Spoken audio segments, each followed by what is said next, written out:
Here we have 4 or 5 subtopics in this one, 5 subtopics. The first one is a concept of professional development, self-appraisal of the teacher. Then the second one is the same thing is there as the previous one, were professional development of English teacher in the areas like language, literature, phonetics, ICT, and professional bodies. Then there is a slight variation in the third subtopic, qualities of a language teacher as professional for enhancing teaching learning skills. Then we have role of English language teacher in facilitating learning and creating dynamic learning environment of the language. This is little bit modified. Otherwise, it was there. What is the role of the English language teacher? Then the last one is the new one, which is being added. Need for an importance of how to learn 21st century skills for learners and teachers of the language. Just a minute, 1 minute.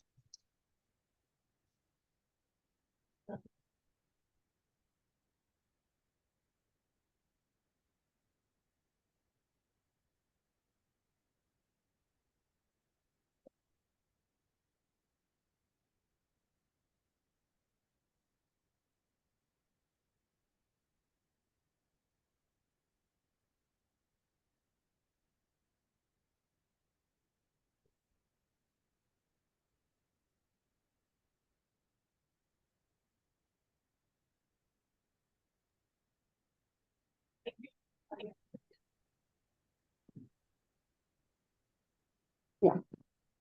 Coming to the first subtopic, from this, they will be asking you mainly about the concept of professional development or self-appraisal in the short note. And professional development of English teacher related to all the areas it can be, that can be a major question. If they ask qualities of a language teacher, that will be in a short. And fifth one, it is a new one. This can be expected now in this one. The importance of how to learn 21st century skills for the learners and the teachers of language. It will be a short one, not the major question. Now, coming to the concept of it, we all know what is a professional development, isn't it? Yes, children, what is professional development of a professional growth? Learning and enhancing the skills, ma'am, every like yes, updating your skills. Yes, ma'am. Yes, that is the professional development. That is a teacher professional development. You can say it is a continuing education efforts for the teachers, where you can improve your skills and in turn boost the students' outcomes. That is the professional development. When coming to the self-appraisal of the teacher,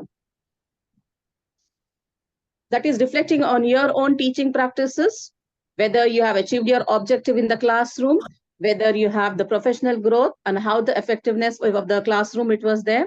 So assessing yourself in all the areas is the self-appraisal of the teacher. It can related to the concept, it can related to your teaching practice, it can be related to your strengths and weaknesses, and it can be related to the feedback which you receive from the others, all will be related in your self-appraisal. Now, coming to the second one, that is the professional growth of English teacher in various areas, like as I told you in the, what we say, this language, phonetics, literature, ICT, and professional development. Now, when you talk about the language, first thing comes is your communication, right? Teacher as a communicator. The teacher should have a good communication skills to communicate with the students, communicate with the employees, co-workers, or the parents, or society members. The teacher should be well proficient in communication skills. So the teacher should be confident, bold, fluent in the speaking. And next is the teacher as an educator.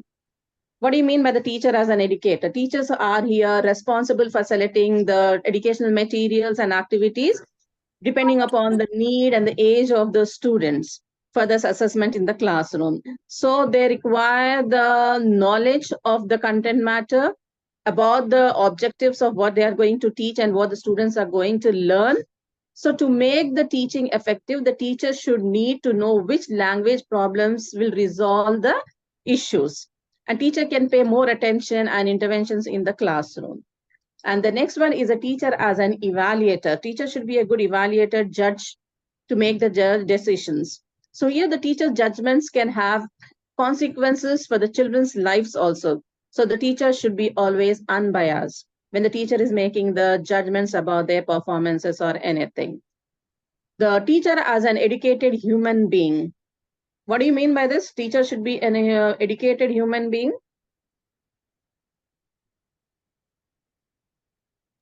She should herself follow all the rules and be aware of all the skills and all of that. That is, the teacher should need to have the access to basic information about language for the same reason that any educated member of the society should know something about the language, first of all. So understanding the basics of how one's own language works contributes to skillful reading and writing of the others. So recognizing the differences between the different parts of speech like verbs and the phonetics like consonants and vowel sounds and then oral and literature forms. These are the basic forms of the educated human beings. So this will be added to the teacher professional growth. Now coming to the next part is the phonetics. We all know phonetics. What do you mean by phonetics? We have done in the first sem also, isn't it? We all have sounds of Alphabets. alphabets or speech sounds are called as the phonetics. So here the teacher gives more importance on the phonetic aspects because communication skills are very, very efficient in this one. So it deals with all the phonetic sounds like consonants and vowel sounds. The teacher should be well proficient in this one. If the teacher doesn't have the knowledge of this one, the teacher should go for the professional development where the teacher should enroll herself in the various courses related to the phonetics. Like we have MA literature, MA phonetics also is there, where you can go for this courses also. Even we have courses like in Swayam are there and PTL are there. It deals with the phonetics also. You can go with the diploma courses also. In IFLU also, they will provide the courses that will enhance your professional development. Next is the literature. We all know literature. What do you mean by it? And where it is being used? Why is it being used and where it is used, literature?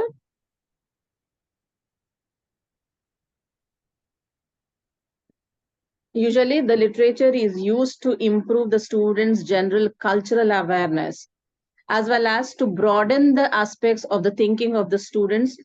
And they should be able to know the knowledge of the classic of literature. Even it will stimulate the creativity and imagination of the literary works of the authors. Even the students will be able to appreciate the works of the authors in the literature. So for all those things, the teacher should be updated with the knowledge of the literature first.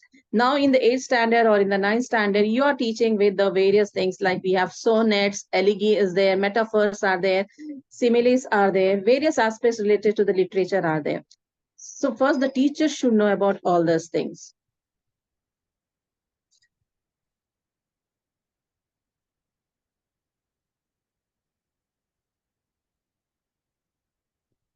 So once the teacher is being effective in all this thing, the teacher has the proficiency in this, the teacher's teaching will be very effective. Then we have the ICT role. Nowadays, each and every one are being in the digital era, so they should be aware of the usage of the digital tools. So to make your teaching effective, the teacher should be aware of all the digital tools which are being existing and can be used to make your teaching very effective. For this also, we have different orientation courses are there. We have diploma courses are there where you can learn this. Excuse me.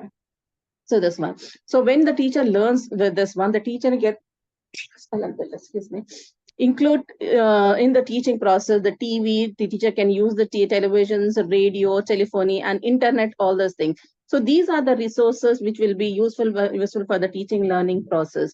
Even we can have the distance media that can be effectively used to keep the teachers with other professionals in the field and professionals in education. Now, you're working, you all are an online platform. That is what we are maintaining. So you are having the professional development through the online courses also, though you're not going to face-to-face one. So in all this, when you can use it, even the teacher should be acquainted with the latest technologies. Like we have different resources. I think we all few might have been attended this online digital tools workshops were there. For the blogs, we know how to create the blogs, Twitter, Facebook, and digital tools for how to use Kahoot. There was a workshop on Kahoot, Padlet, Quizlet, Adobe Spark, and Microsoft Space. So all these are the digital tools that the teacher should know how to use it in the classroom. Then we have professional bodies. Professional bodies are at the state level as well as in the national level. So at the national level, we have National Council of Teachers for English. We have International Literacy Associations. We have TESOL International Association. State and local teacher associations are there. We have educational publishers and platforms are there where the teacher can have access, and the teacher can do various orientation programs. Teacher can attend the workshops which are provided by all these professional bodies. So these professional bodies will provide you the resources also, as well as it will support you in getting the professional development or having the professional growth. So this organizations offers you, as I told you, resources as well as networking opportunities, professional development programs, and advocacy for the teachers. So this will help you in the professional development. Then next we have the third point, that is qualities of a language teacher as professional for enhancing the teaching and learning skills.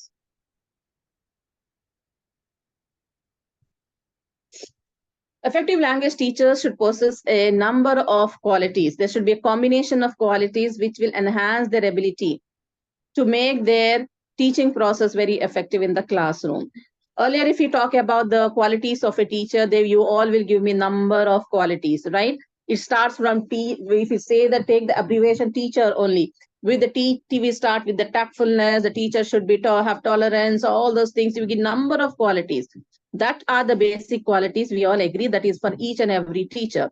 But qualities of a language teacher. So when you're talking about the language teacher, we talk about the expertise in language, about the knowledge related to the pedagogy, the passion of the teacher, communication skills, the adaptability and flexibility, how the teacher is dealing in the classroom, the cultural competency of the teacher, how the creative is the teacher, what assessment techniques the teacher uses in the classroom, what feedback skills does the teacher have, what professional development programs did the teacher has done, empathy and supportiveness of the teacher. So all this should be elaborated in this one. Then the next one we have is the fourth one, the role of the English teacher in facilitating learning and creating dynamic learning environment in the language class. It is also related to the same part only. Any proficient English language teacher will play a major role in facilitating the learning and creating a dynamic learning environment in several ways. The teacher creates the learning environment in the class, which is flexible according to the need of the student. The first one is facilitating language acquisition. Here, the primary role of an English teacher is to facilitate the acquisition and development of language skills like listening, speaking, reading, and writing in their students. So this will provide an opportunity for the students to practice and apply these skills in authentic contexts. Then the second one is creating a positive learning environment. Here, the effective teacher establishes a positive and supportive classroom environment where the students will feel more encouraged to participate actively, take risk in using the language, and learn from their mistakes without any fear of embarrassment in the classroom. So such type of environment will foster the confidence and motivation among the learners. Then we have differentiating instructions. Differentiating instructions are here, recognizing that students have different learning styles. We all know that each and every student have their individual differences. So they have their own abilities, they have their own interests. So here, this differentiating instructions will help them to recognize the different learning styles, abilities, and interests of the students from the teacher point of view, so that the teacher can employ various instructional strategies and techniques to accommodate diverse needs of the students. Next is the promoting communication skills. English teacher emphasizes the development of communication skills that can be both verbal as well as non-verbal among the students. So they create opportunities for students to engage in meaningful conversations, debate, presentations, and written assignments where that can enhance their ability to express their ideas and thoughts fluently and effectively in the English. Next is the integrating culture and context. Here, language is closely tied up to culture. A proficient language teacher integrates relevant and engaging for the students. So here the teacher integrates cultural elements as well as real world context into the lesson to make the language learning more relevant and engaging for the students. So this will help the students to understand the cultural aspects of the language they are learning in the classroom. Then the next is using authentic materials. The teacher incorporates authentic materials such as newspapers, magazines, video clips, podcasts, as well as literature into their lessons to expose students to real world language use. So this enhances the students' comprehension skills and exposes them to different styles of writing and speaking.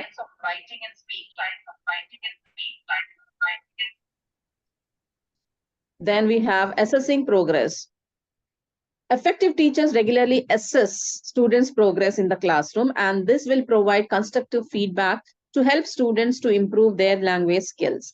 So they use a variety of assessment methods such as quizzes, tests, projects, and oral presentations to evaluate comprehension as well as language production and overall language proficiency of the learner.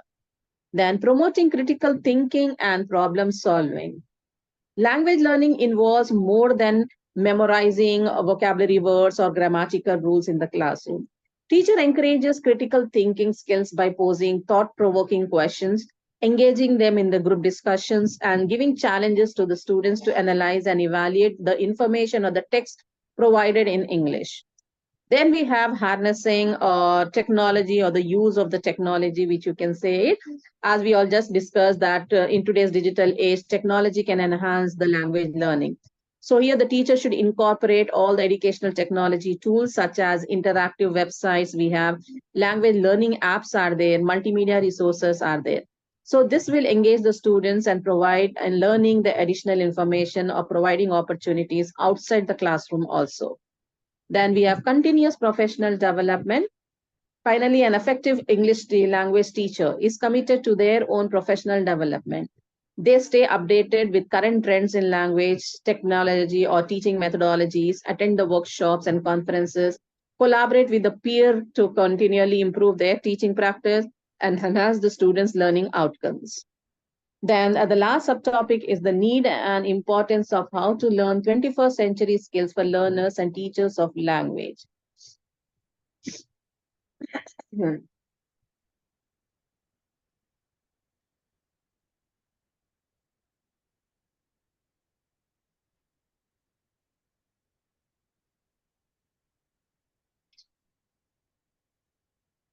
We all know in the 21st century, learning and teaching language has extended beyond the traditional grammar and vocabulary acquisition. It is not restricted to these two things.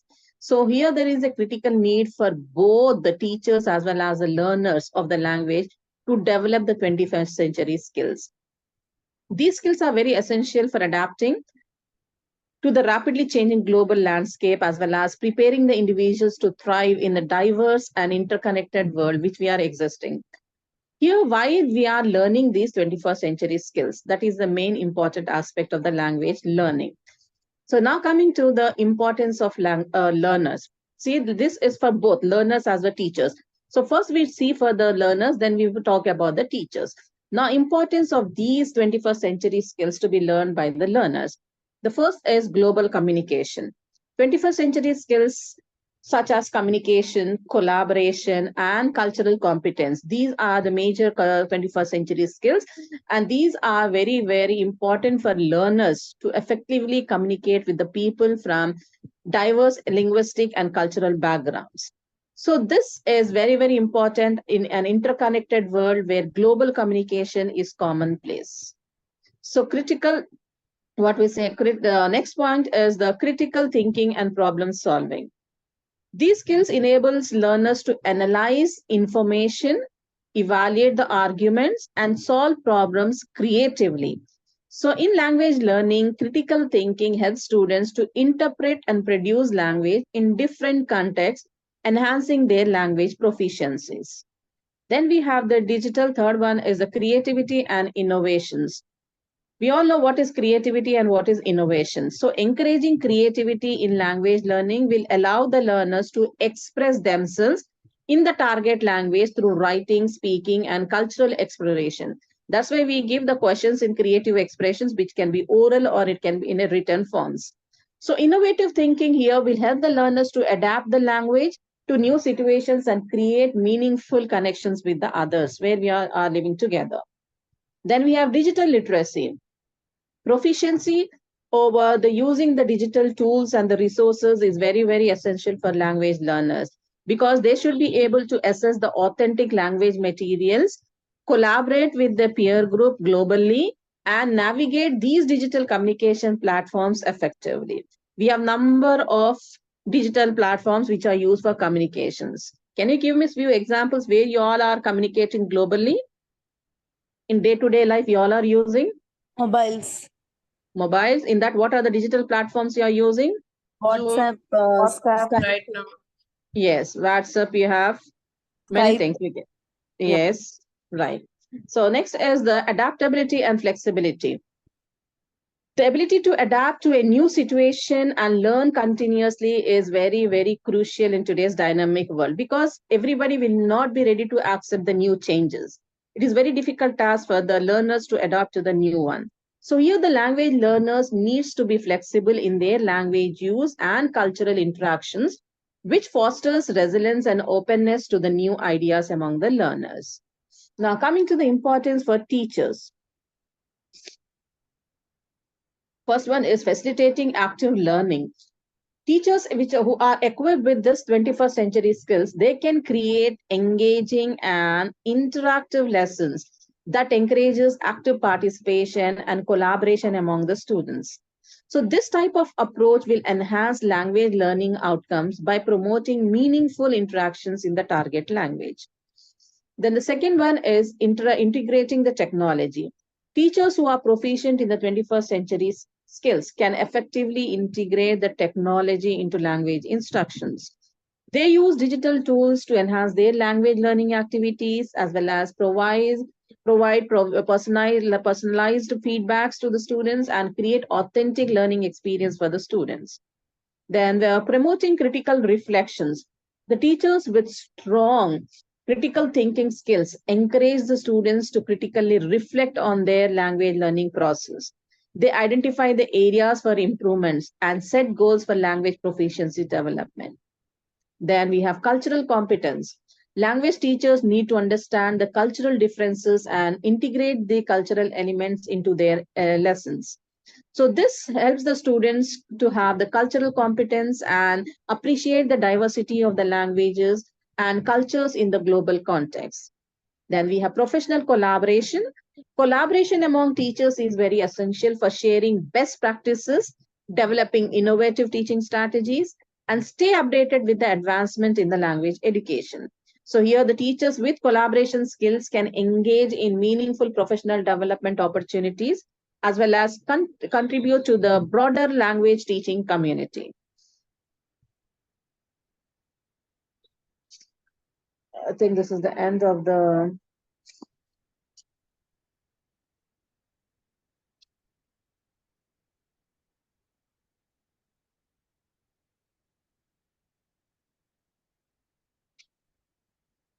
I think the ninth unit slides are visible to you all.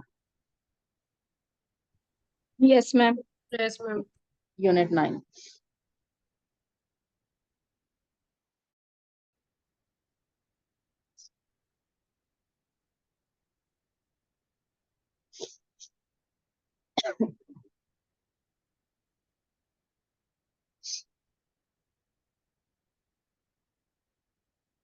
Yeah.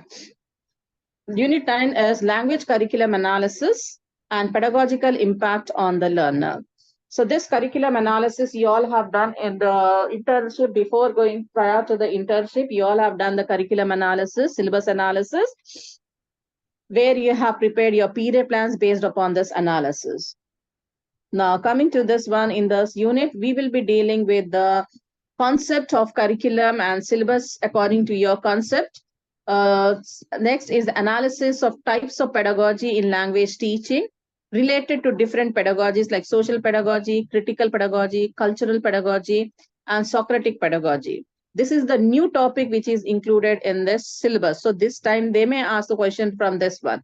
Usually difference between the curriculum and syllabus is a short question asked from this one.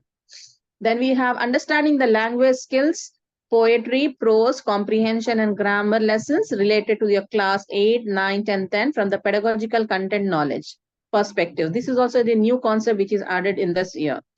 Then we are reviewing your present English textbook, linkages between literature and society. Literature reflects society, society influences literature. Then the fifth point is role of pedagogy in effective learning. How does pedagogy impact the learner? So this is also the new topic which is included in this one. So major changes have been done in the curriculum unit. So we can expect the questions from this new part. Then coming to the curriculum and syllabus. What is the difference between curriculum and syllabus, children? Is it the same? No, ma'am. Then what is the difference, major difference in curriculum and syllabus? It's overall curriculum is the whole year portion.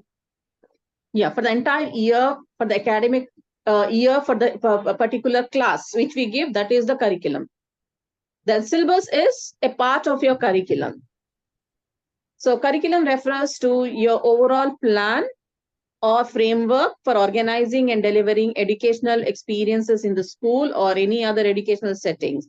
So this curriculum will include different elements, we can say, like we have goals and objectives, content, learning experiences, instructional methods, assessment and evaluation, alignments, and adaptation and revisions in the syllabus, in the entire curriculum. We all know goals and objectives, where you have to specify what the student should know, understand, and able to do by the end of the course, according to the grade level or to the educational program. Then we have content matter, what should be the subject matter or topics to be taught and learned within this curriculum. So which will include mathematics, science, language, social, all these things will be included under this content. The learning experience we are talking about deals with the methods and activities, where you can include the lectures or discussions, projects, experiments, your field trips, and many activities can be included. Instructional methods, which strategies or techniques you are using to facilitate your learning, or you can give direct instructions. It can be inquiry-based learning. It can be cooperative learning, collaborative learning, project-based learning. Any kind of instructional methods can be included in this one. Then we have assessment and evaluation. Assessment and evaluation is different tools for assessing, where your entire components of the curriculum should be assessed.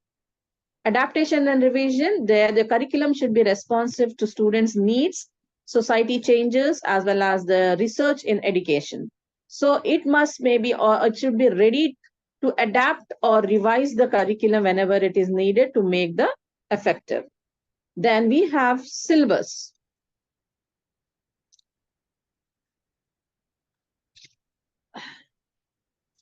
As we all said that syllabus is a part of the curriculum, we can even say that it is a document that consists of topics or portion that has to be covered in a particular subject. So this has been determined by the syllabus is being determined by the examination board and created by the professors. It is made available to all the students by the teachers, either in the hard copies or electronic forms, to bring their attention towards the subject and take their studies very seriously. Even it acts as a guide to the in charge as well as to the students. And this will also help to know about the subject in detail, why it is a part of their course of study, what are the expectations from the students, consequences or failures, etc. This syllabus consists of general rules, policies, instructions, topics covered, assignments, projects, test days, etc. So this is about the, what we say, curriculum and syllabus. Now coming to the second subtopic, that is analysis on types of pedagogy in language teaching. So question can be based upon the topic only, that discuss or elaborate or explain in detail about the analysis on different types of pedagogy in language teaching. Or if it is in a short one, they will specify related to social pedagogy or critical pedagogy or anything else. So first we talk about the social pedagogy. Social pedagogy, particularly in the context of language teaching, will emphasize a holistic approach to education that integrates social, emotional, and cognitive development over here. So social pedagogy can be applied in language teaching, such as in the various aspects like collaborative learning. First is a collaborative learning. Social pedagogy here encourages collaborative learning environments where students interact with each other and with the teacher also. So in language teaching, this can involve group activities, discussions, and projects that promotes language use in authentic context. Then emphasis on communication. Language learning through social pedagogy focuses on meaningful communication rather than just rote memorization of grammar rules or vocabulary. So students engage in tasks and activities that require them to use the language in real life situations, enhance their communicative competency. Then inclusive and participatory approach. So social pedagogy promotes inclusivity and respect the diversity of the learners. In language teaching, this means creating opportunities for all the students to participate actively and contribute based on their strengths, interests, which can lead to the richer learning experiences. Then we have reflective practice. Social pedagogy encourages reflections on one's own learning process and experiences. So in language teaching, this could involve students reflecting on their language learning strategies, cultural awareness, and communication skills, fostering metacognitive awareness as well as self-directing learning. Then we have cultural sensitivity. Social pedagogy acknowledges the importance of cultural context in learning. In language teaching, this involves exposing the students to authentic cultural materials, encouraging them to explore cultural perspectives through language and fostering the respect for cultural diversities. Then holistic development is the other area. Social pedagogy aims for holistic development, integrates cognitive, social, emotional, and moral aspects of learning. So in language teaching, this means addressing not only to the linguistic competence, but also promoting critical thinking, empathy, ethical awareness through the language use. Then we have community and context-based learning. Social pedagogy emphasizes language learning in context and within communities. So in language teaching, this could involve connecting language learning to real-world contexts, such as local communities, workplaces, global issues, making the learning relevant and meaningful to students' lives. Then last is the teacher as facilitator. In the social pedagogy, the role of the teacher shifts from being a traditional authoritative figure or a model to a facilitator of learning. In language teaching, this means guiding and supporting students in their language learning journey, providing meaningful feedback and fostering a supportive learning environment. So this was about the social pedagogy. In critical pedagogy also, we have different aspects where it can be focused, like we have social justice and equity, critical consciousness, language as social practice, dialogue and debate, empowerment and agency, authentic text and context, multimodal literacy is there, reflective practice is there, transforming learning is there, intersectionality is there. Then we have cultural one, where cultural awareness and respect, building the relationships with the community members, linguistic diversity, cultural and linguistic capital, inclusive curriculum, interactive and participatory learning, critical reflection, responsive instruction, community and family engagement, empowerment and agency. The last is the Socratic pedagogy. We all know who is the Socratic. He is a Greek philosopher, where he has emphasized the critical thinking, inquiry-based learning, and the development of the intellectual virtues. So he has focused on many things like as we have just said, but focus on inquiry and questioning, collaborative dialogues, development of critical thinking skills, promotion of active learning, encouragement of reflection, empowerment through questioning, adaptability to diverse cultures. Then we have integration of ethicals and moral considerations, historical and philosophical context, lifelong learning orientation. So this was the Socrates language learning.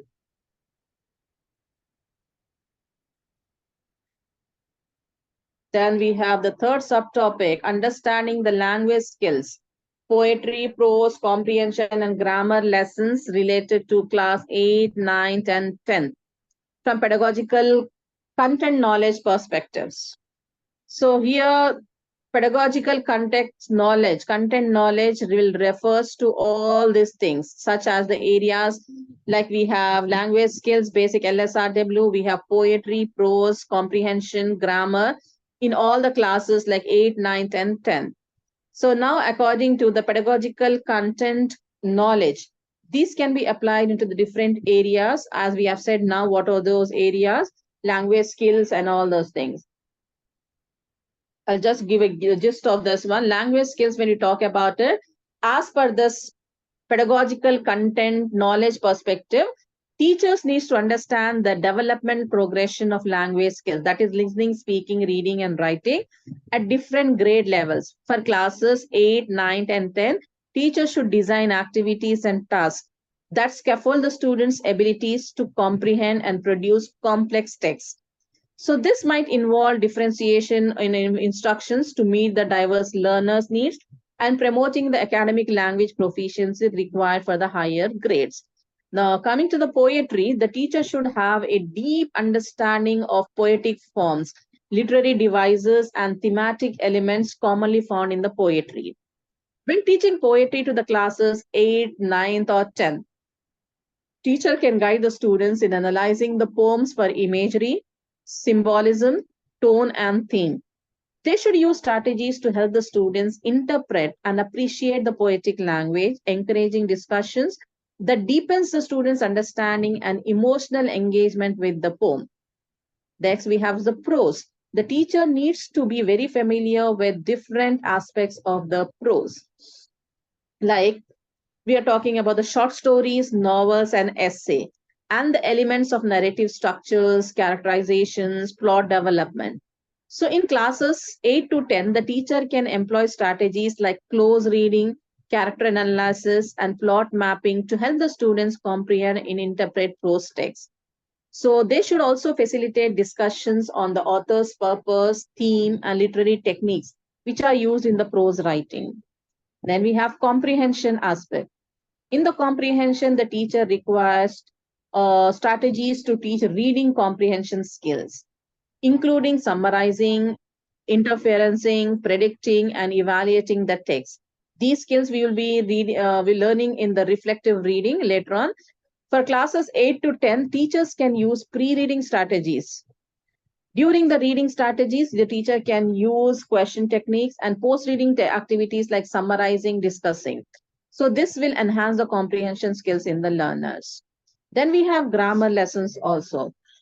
Here the teacher needs a strong grasp or hold of the grammatical rules in the classroom, conversations, and effective instructional strategies for teaching grammar in the class or in the context. In classes 8 to 10, the teacher should integrate grammar instructions with authentic language use in writing as well as speaking activities. So they should use teaching methods, error analysis, feedbacks to help the students understand and apply grammar rules more effectively.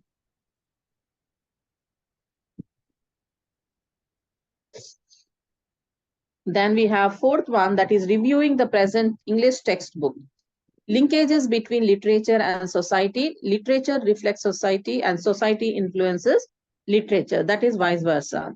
So here reviewing the present textbook, that is English textbook, with a focus on the linkages over here, that is between literature and society.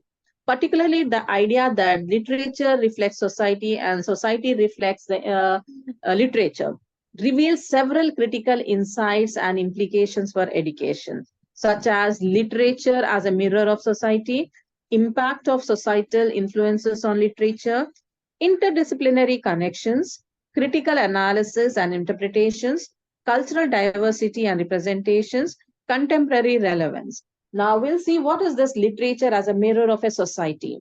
Here, textbooks should emphasize how literature serves as a reflection of societal norms, values, and ideologies. Students can explore how literary works depicts the historical context, cultural practices, and societal changes over time. For example, if we take analyzing the Victorian literature like Dickens' novels, this can illustrate societal changes such as class disparities are there, industrialization impact is there, and social reform movements of the era. Then we have impact of societal influence on literature. This textbook should be highlight how societal factors such as politics, economics, and cultural movements influence literary themes, styles, and perspectives. Examples studying the Harlem's resonance can showcase how societal shifts and the civil rights movements influence African American literature, with themes of identity, racial inequalities, and cultural heritage prevalent in works written by, like we have works written like Langston Hughes and Zora Neale Hurston, written by them. Then the third one is interdisciplinary connections. English textbooks can integrate interdisciplinary perspectives, connecting literature with history, sociology, and cultural studies. So this approach will enrich the students' understanding of how literature shapes and is shaped by the broader societal context. Then we have critical analysis and interpretations. Textbooks should encourage critical analysis of literary texts, promoting the students to examine how authors challenges the societal norms through character development, plot dynamics, and thematic explorations. Then we have cultural diversity and representations. Textbooks should have the feature of a diverse range of literary voices and perspectives to reflect the multicultural and pluralistic nature of societies. This will foster empathy, understanding, and appreciation for different cultural experiences in the learners. Then we have contemporary relevance. Textbooks can draw connections between classical and contemporary literatures, showing how timeless themes of human experiences like love, justice, identity resonate across different societal aspects or contexts and time periods. So in this way, you have to review the present English textbook with the respect of literature reflects society and society reflects literature. Then we have the role of pedagogy in effective learning, or you can say how does pedagogy impacts the learners. So pedagogy here plays an important role in effective learning by the learners by shaping how the content is being delivered, how the students are engaged with the content, and ultimately how learning outcomes are achieved. So impact of pedagogy on the learners. The first thing is engagement and motivation. That is, pedagogical approaches should emphasize active learning such as inquiry-based learning, problem-solving activities, collaborative projects will increases the students' engagement. Then we have understanding and retention. Effective pedagogy encourages deep learning where students make connections between new information and the previously existing knowledge among the learners. So techniques like scaffolding, differentiation, and formative assessment will help ensure that learners grasp the concept thoroughly and retain the information over time. Then the third one is critical thinking and problem solving skills. Pedagogical strategies that promote critical thinking, such as we said, Socratic questioning, case studies, and project-based learnings will develop learners' ability to analyze, evaluate, and synthesize the information. So these skills are essential for solving complex problems and making the informed decisions. Then skill development. Pedagogy will help in the skill development, such as language acquisition through communicative approach, or we have STEM education focusing on hand-on experimentation, which will help the learners acquire practical skills relevant to their academic as well as professional pursuits or areas. Then we have personalized learning. Pedagogical practices accommodates diverse learning needs as well as preferences, such as differentiated instructions and personalized learning pathways that ensures the learners receive support tailored to their strength and areas for growth. Then we have social and emotional development. Pedagogy here encourages collaboration, communication, and social interaction, which will foster interpersonal skills and emotional intelligence. These skills are very critical for working effective in teams and building relationships and navigating the social context. Then we have cultural and global awareness. Pedagogy that acknowledges and respects the cultural diversity will enhance learners' cultural competence and global awareness. It promotes empathy, respect for different perspectives, and a deeper understanding of a global issue. Then we have lifelong learning skills. Pedagogical approaches promotes metacognition, that is thinking about one's own thinking. And reflective practice encourages the learners to monitor their learning progress, set goals, adapt strategies for continuous improvement. So these skills will support lifelong learning and personal growth of the learner. Then we have preparation for future challenges. Effective pedagogy equips learners with the knowledge, skills, and dispositions needed to navigate and thrive in an increasing complex, we can say, interconnected world. So it will prepare the students or the learners to be adaptable, innovative, and resilient in the face of future challenges. So this was about the Unit 9. We have Unit 10.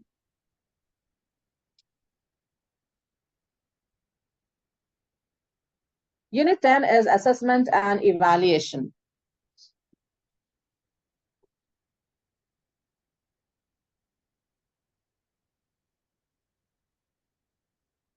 This is a little bit practical aspect where you will be using it in your internship. So here the questions which will be asked from the examination point of view is explain the concept of assessment and evaluation or define the term assessment and evaluation. It will be a short question, and types of assessment, sometimes it will be asked in the major, sometimes it will be asked in the short one. Meaning and significance of CC, it is a short question. Typology of questions, sometimes it will be in major or in the short. Blueprint is always a major question, not a short one. So prepare it for the essay type question, blueprint. Now coming to the concept and types of assessment and evaluation. What is the major difference between evaluation and assessment, children? I think few of them are in-service teachers. You all are well aware of the concept, evaluation and assessment. Correct. Evaluation is correction, ma'am. Okay. Assessment is? Assessment is test. Assessment is a test. Okay. We'll come to it. Evaluation is having a wider meaning. It goes beyond the measurement was we do it. Measurement is what we give particular reading to it. Certain meter, certain percentage, that's all, isn't it? So when from useful information like including measurement, we make a judgment, that is evaluation. For example, the teacher may evaluate the student Geeta. I have given an example over here where the teacher is evaluating the student Geeta, that she is doing well in mathematics because most of the class scored 50 out of 100.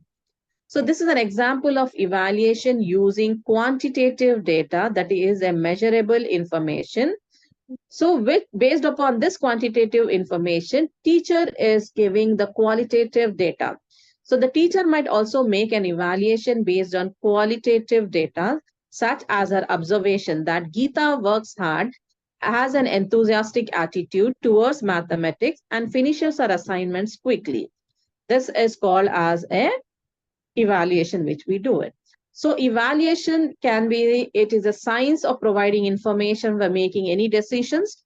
It includes measurement, assessment, and testing. It is a process that involves various things, like we have information gathering, we have information processing, we have judgment formation, decision making. So from all these things, we can arrive to a concept that evaluation is a continuous and a dynamic process. Evaluation helps in forming the following decisions like instructional, curricular, selection, placement or classification, and personal things. Now coming to the concept of assessment.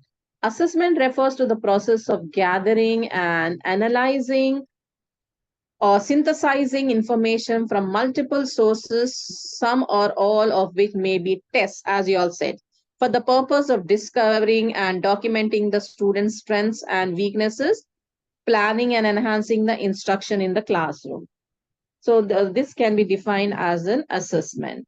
So here assessment is the, what we said is the goal of this assessment is to make improvement as opposed to simply being judged by the teacher. In an educational context, assessment is the process of describing, collecting, recording, scoring, and interpreting the information about learning. So based upon this one, we have different types of assessment. We have diagnostic assessment, formative assessment, and summative assessment. When do we do diagnostic assessment, children? Practicals. Practicals? Okay. Diagnostic assessment might be helpful to think of a course or before you start your instruction, okay, in the classroom. Diagnostic assessment is called as a pre-assessment, which will focus on one area or a domain of the knowledge, which will provide the educators with information about each student's prior knowledge before beginning the instruction. Through the diagnostic assessment, the teacher will come to know where the student is standing, what are his strengths and weaknesses, what kind of previous knowledge is existing in his mind, so that you can carry on your class effectively. We have the second one as a formative assessment. Formative assessment, as you all know, that it is being conducted during the process of teaching. Yes?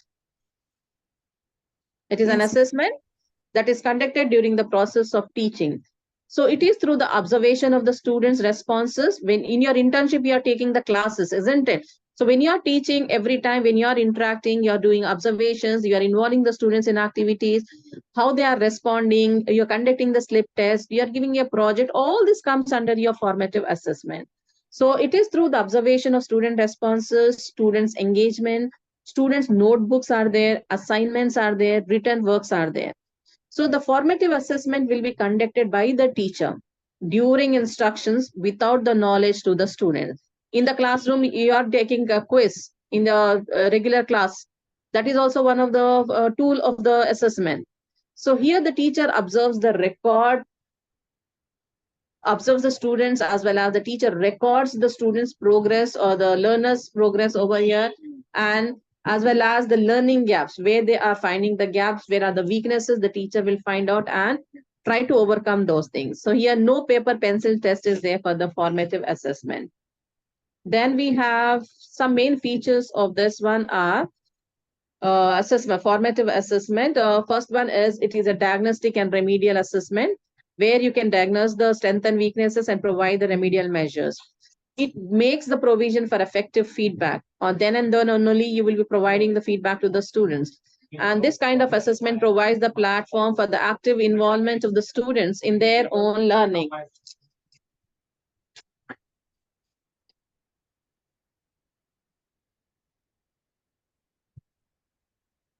It helps the teachers to teach in order to adjust the teaching to make account of the result of the assessment. Even it recognizes the profound influence of the assessment that will motivate the self-esteem of the students. And even it builds the students' prior knowledge, as well as link it with the existing knowledge, as well as the current knowledge of the students here. It offers an opportunity to the students to improve their work after when the students receive the feedback. It helps the students to support the peer as well as an experts, as well as supported by the various teaching authorities. Techniques, as I told you just now, teachers' observation will be there. The daily, daily observations by the teacher will be there, as well as oral works like question and answering, reading, speeches, conversations, role play, interview, group discussions, practical or experiments if we are doing it. We have programs or activities like individual or group activities or self-learning. Projects are given to the students, notebooks are there, exercises are there. And we have other tools like questionnaire, self-evaluation tools or peer evaluation tools, group works are there, teacher's diary is there, portfolios are there. Through this, all the teaching assessment can be done. Now coming to the summative assessment, this will take place after a period of instruction, and it requires making a judgment about the learning that has occurred. So mostly, when do you have summative exams? After the end of the portion or course. After the end of the Annually. little portion, not the Of term, entire ma'am. portion. It will be Yeah, after fine. we have little duration as well as the limited content that has to be taught. After that, we will take the summative assessment. So this is through using the paper pencil test. It is to take the place at the end of the term, semester or school year. So special learning outcomes and the standards are reference points here. Grade levels may be benchmarking for the reporting. So here the tools and techniques which are used are oral works, written work like the pen paper test, we have it. So all these are the tools for the summative evaluation. Then we have the meaning and significance of the CCE. By the name itself, we have three parts in this one, CCE. So the first is the continuous. C stands for continuous comprehensive evaluation. So in the first thing, the term continuous, it is meant to emphasize that evaluation of identified aspects of the student's growth and development. That is a continuous process rather than an event over here. It built into the total teaching learning process and spread over the entire span of academic sessions. So it means regularity of assessment, frequency of unit testing, diagnosing of learning gaps, use of corrective measures, retesting, and for their self-evaluation. Then the second term which is involved is comprehensive.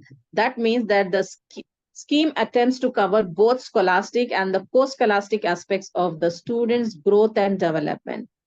Here, since the abilities, attitudes, and attitudes can manifest themselves in forms and other than the written words, the term here refers to variety of the applications of variety of tools and techniques which are used here to assess the learner's development in the areas of learning like knowledge, understanding, or comprehension, which we talk about applying, analyzing, evaluating, and creating.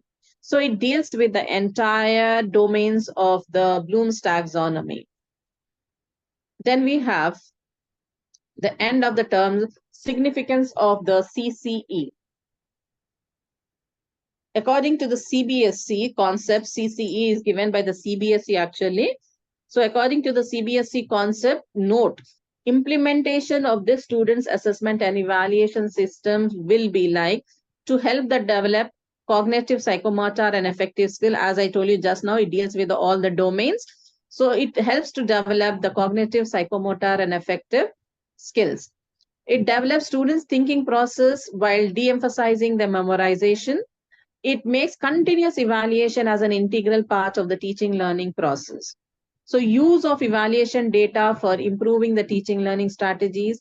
It will utilize the assessment data as a quality control device to raise the academic standards based upon the feedbacks they receive. And it helps the teachers to make student-centric decisions about learners, processes of learning and learning environment. Even it transforms the teaching and learning into a student-centric activity. So this is the significance of the CCE. So this will be a short question. Then we have typology of questions in English language. Can you tell me what are the different typology of questions in English language?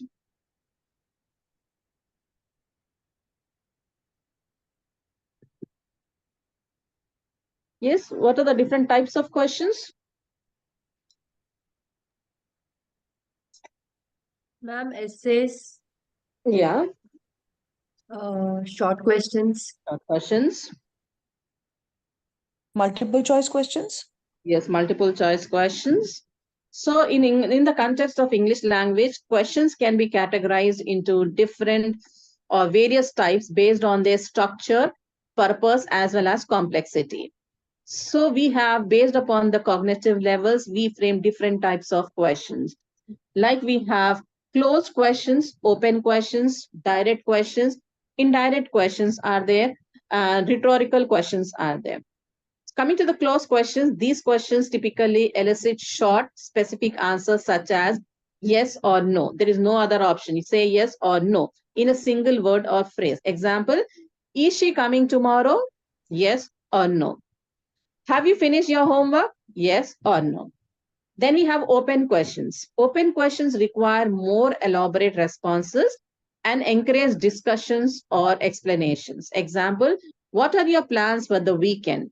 Can you explain how this process works, where the students' thinking capacity is being increased? They think divergently, critically, and interpret the answers. We have direct questions.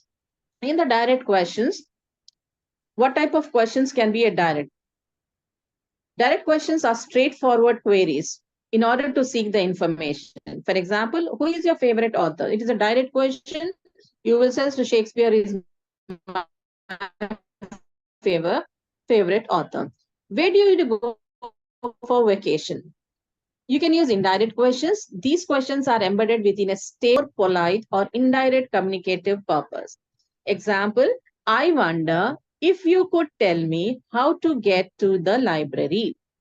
Could you please tell me what time it is?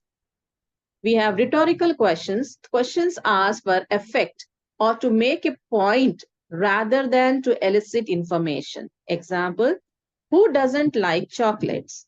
Isn't it a beautiful day?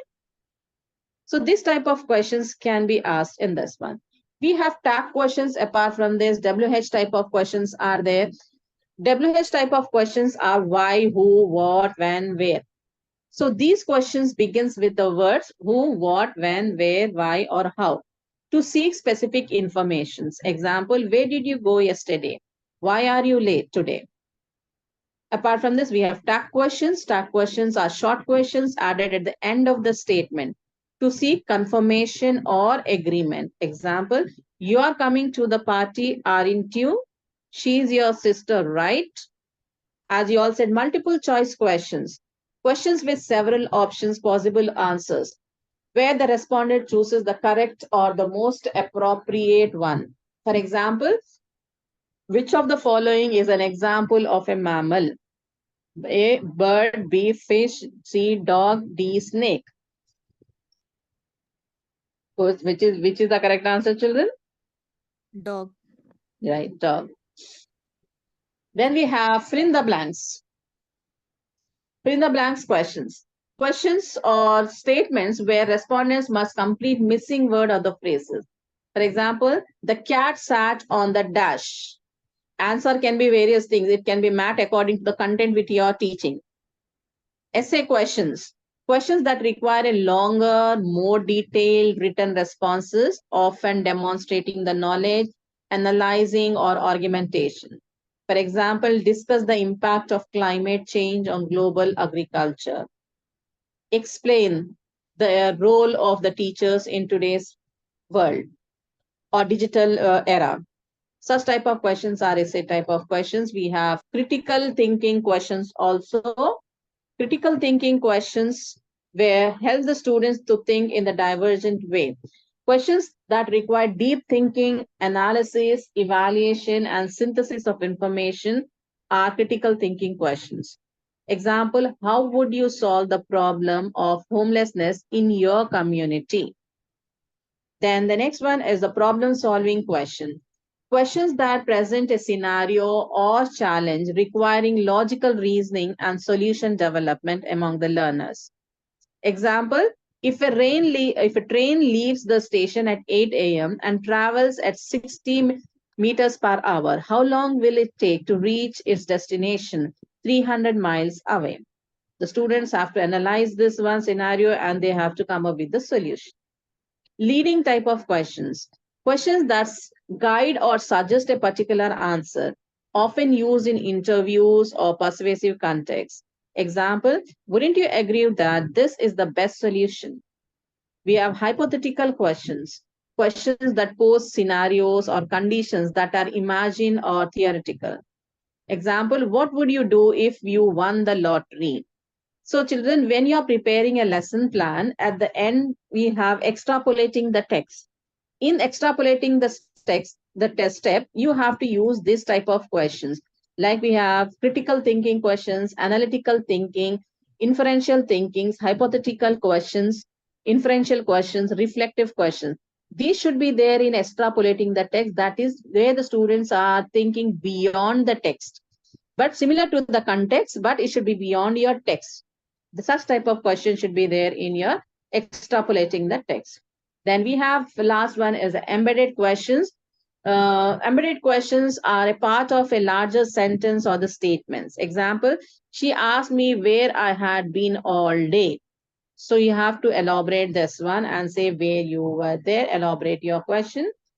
That will be the thing of it. Then we have the blueprint. This is major question which will be asked in your exams, as well as you will have to do it till the end of the SEM 4. You have to prepare a question paper, prepare the CCE record based upon this one. Blueprint, we all know what is a blueprint. A blueprint is a table of specifications for a question paper in English, which will outline the structure and content distribution of the assessment technique. So this blueprint will help to ensure that the assessment aligns with the learning objectives and covers a balanced representations of the course content. So in this one, the first step involved in preparing the blueprint is the preparing the question paper. This is the first part, what we do it in this one. So preparing a question paper is the first step involved in it. So for this one, we need a planning. So first thing is planning in the preparing the question paper. So here what we do is in preparing the question paper, first we establish a clear statement of objectives. So after stating the objectives, the teacher is ready to proceed with construction of a test to measure the achievement of these objectives which are being framed. So while planning the test, the teacher has to keep in mind the following aspects. That is what the teacher has to do. What weightages has to be given to which areas. So the first is weightage to the academic standards. The teacher should give weightage to the academic standards. We have 6 academic standards in English language. That is listening and speaking, reading comprehensions, conventions of writing, vocabulary, grammatical awareness, and creative expressions. So for all these 6, you have to allot the weightages. How many marks have been allotted? What is the percentage of it? Then the next step will be the weightage to the different forms of questions. Just now we have said we have essay type questions, short answer types, and objective types of questions in the question paper. So the teacher should allot the marks to the essay type, short answer, and the objectives out of 100 or 80, whatever it is there. For formative, it will be for 20 marks. For summative, it will be for 80 marks. Then weightage to difficulty level. We have easy type of questions. We have average type of questions. We have difficulty type of questions. So based upon that one, you have to allot the marks.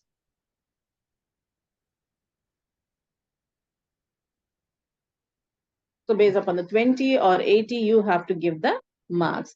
Once the weightages are being prepared, now the teacher is ready to prepare the blueprint for it one. Now coming to the blueprint preparation, the design of the achievement test is given by the means of 3-dimensional table or specification in the form of the blueprint. So this blueprint is a 3-way grid with the content spread along the vertical axis and the academic standards to be tested along the horizontal axis. It is there in your readers, children, all the readers, the blueprint is available. You can have a look in this one. So where the blueprint is prepared in the things, then after the blueprint is being prepared, you have to design the questions. Designing the questions, the next step is to design the questions on the basis of the blueprint it is. So when you are designing the questions, it is very, very necessary to follow the few things, that is defining the academic standards, complete the knowledge of the subject matter, and the level of the learners. This should be kept in mind when you are preparing this one. Editing the question paper is the next step. Once you have been prepared the question paper, do the editing of it. So this step consists of the following measures, like assembling the question paper on the basis of their form. Example, section A, short answers or objective type, section B, short answers, or the section C, essay type of questions. What kind of questions it is? Then after assembling, we have instructions to the students. General instructions should be given to the students related to the question paper. Then we have implication to the teachers. This will facilitate objective testing and scoring. Then after this editing is done, then the last part with the leftover is the SAT analysis and interpretation of your test score. So once the question paper is being approved, it has to be administered in the classroom to the learners. So coming to the assessment or the administration of this, when the students write the test, in the administration, few things have to be keep in mind, that timing of the testing, place of the testing, and giving instructions should be given more priority. Once you have given all these things, administer the test, collect the answer sheet back from the students, then do the scoring and marking scheme for it one. Scoring scheme is prepared for the objective questions and marking scheme is made for the essay and short questions. So a marking scheme is essential to indicate the number of points or steps expected in this answer. So this will give you the weightage to each of this point or the steps. So once the scoring key and marking scheme is done, go for the analysis and interpretation of the test score. That is the last part, analysis and interpretation of the test score. So analysis is going for the mean, standardizations, and all those things you do it. Interpretation of this one, at the last you correlate by the Pearson correlation rank.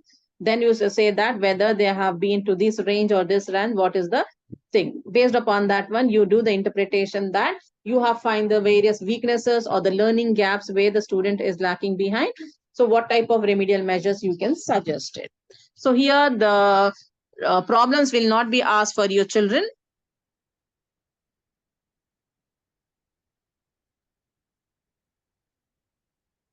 So this was the end of the unit 10. I have taken the time.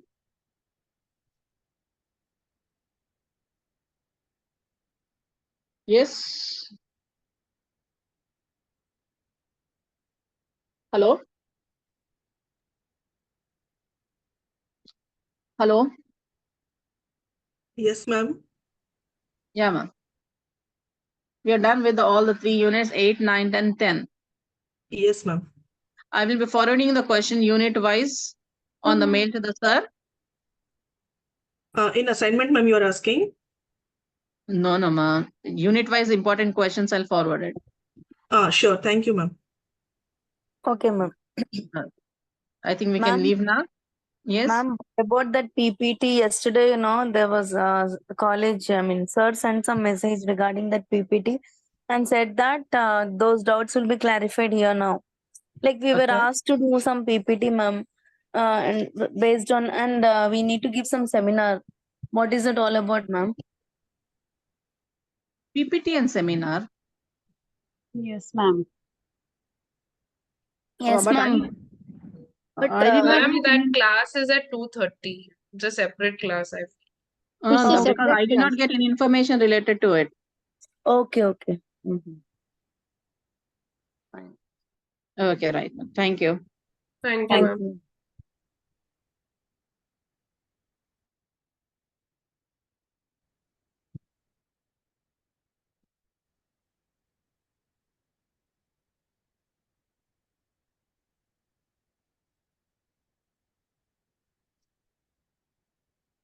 Finish class.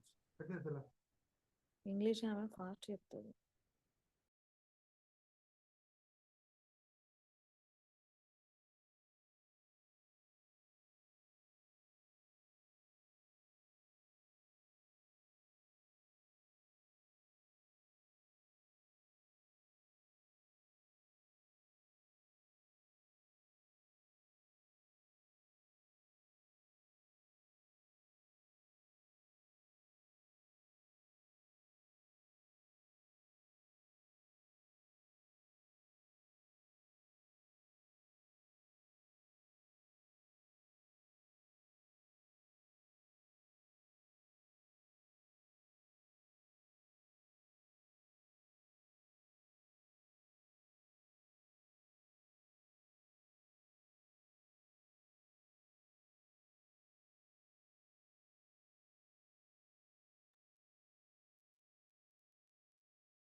Class over.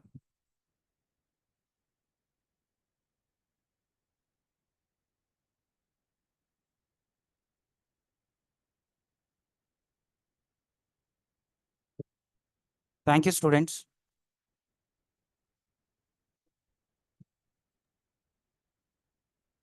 Thank you, sir. Any doubts regarding records and assignments? Sir, one doubt, sir. Yes, madam. Ask, madam. First One semester. second. 1 second, madam.